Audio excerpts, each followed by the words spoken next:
Takže čauky, moje jméno je Karolína a hraju na slovenským Hovers. No a taky na českým. No. Na slovenským i českým Hovers se jmenuji Korespondimu a je to z důvodu toho, že mám víc aktivních dní na slovenským Hovers, že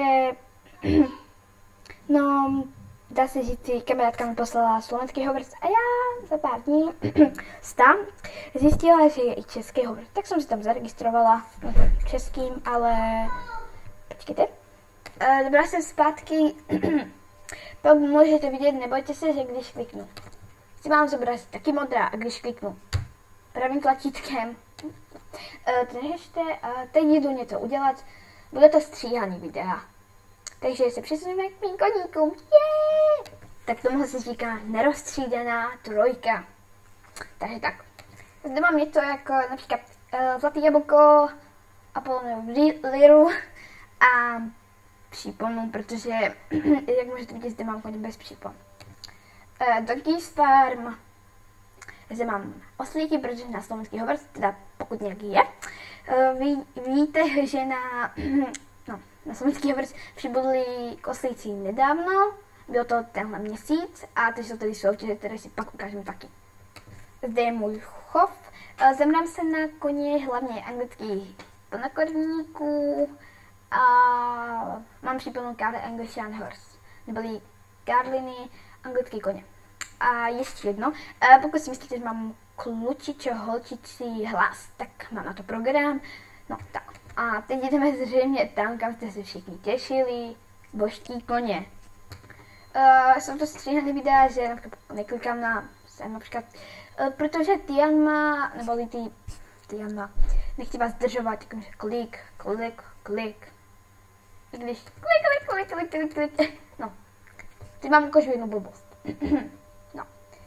Takže jak můžete vidět tady dole, že božky, blablabla, pak tam je Tianma, ale pak to dělám přes tu novou blbost, že opravování slov.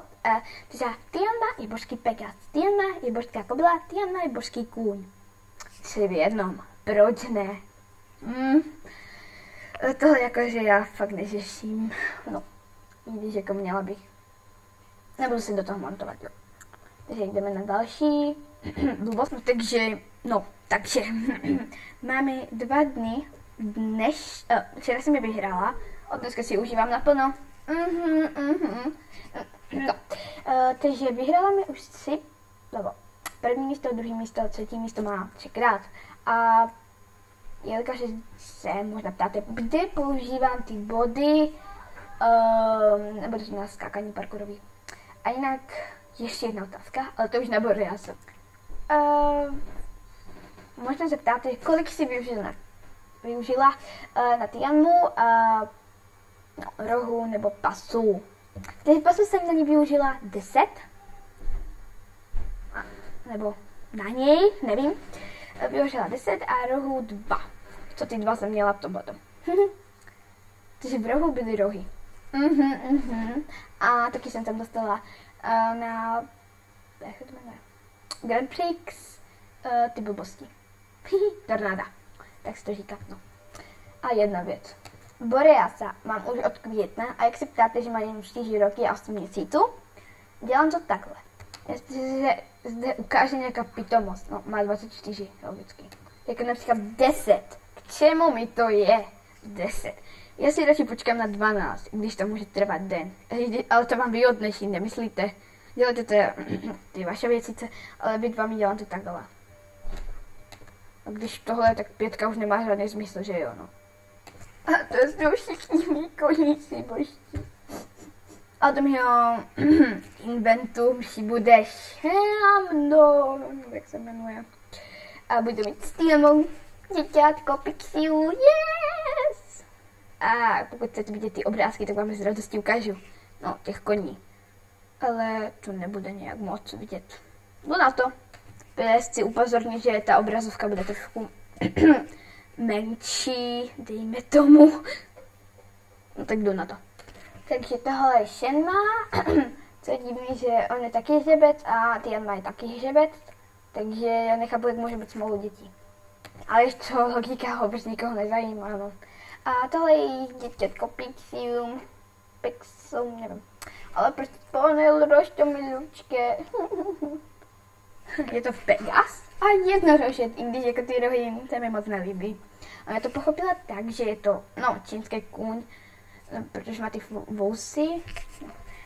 Je to lev, nebo kapr, ty vousy, nevím. Je to Pegas, božský, logicky. Andělské křídla, roh, jakoby kamen mudrců a trochu bík. Nebo aspoň mi to tak připomíná kůň, nebo ne bík a kůň. Ale je rostomilovačkej, takže a co vám rozhodně natočím je jak otevírám výzvy. Překlep. Otevírám výzvy, abych dostala Shenmue. Oh yeah! A víte, možná připadá ošklivá, no ten roh je ošklivý, ale když se tedy takhle zahlednu, a tady vidím hřívu. No, taková duhová, ale tady to možná nevidíte ani tak moc, jo. A teď si přečteme tyhle ty blbosti. Sranda bude, když ten bonus bude jen pro VIPky. VIP má od Shenmue bonus takový, že si majitelé VIP můžou vybrat o jednu výhodu navíc. Místo 10, tak můžou mít 11 výhod. S růstovými body je pro všechny, kdo bude mít Shenmue ve stáji. To? Lidičky, to žebe. Ale svůj Facebook vám neukážu. Takže tohle jsem jako fakt nepochopila. To byla zřejmě akce, že chodil Pavus a no, takové něco. Já fakt nevím, promiňte. Já tedy ještě nebyla zaregistrovaná. Ale já to ještě 2013, to já se registrovala tenhle rok. Je to nějaký Alkéda. Mně se teda líbí nejvíc ty bohové. Nevím, proč klikám dále. No. Bombastic. Počkat, ono to pořád nahrává? Aha, tak nic. Zkusíme štěstí a ještě jednou vyhrajeme Tianu. Tak možná ne. Co mám říkat? Já fakt nevím, ale v tomhle bych ukončila video. A ještě ty soutěže. Snad to vyjde na 8 minut, protože už nahrávám 7 minut 27. No a k tomu to ještě stříhám. Co to je za logiku?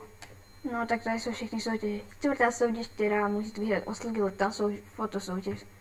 Teď jako nechci urazit, ale kdo vydával vlastní fotku na Hogwarts, s tím může kdo dělat si co chce. Jak to mohlo do 145 s prominutím beznadějných lidí svou fotku, ale jako nechci urazit nebo tak. Je to jejich věc, takže nebudu řešit. Pak tady byla kvíz a druhá byla první byla kvíz a druhá byla jak to nazvat?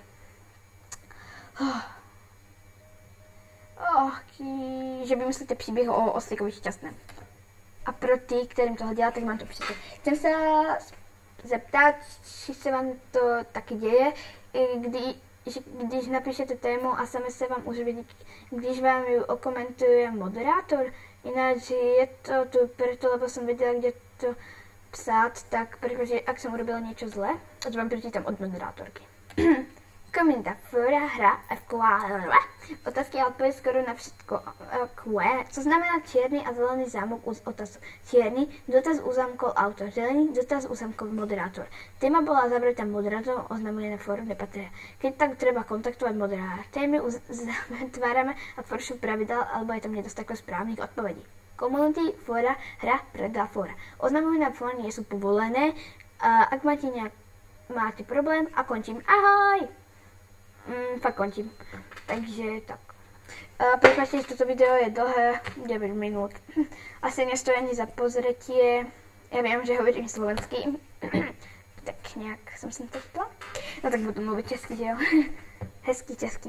No ale já bych to fakt ukončila a zatím ahoj! Špěte na čudlík. Ahoj! Velkou pusu vám všem.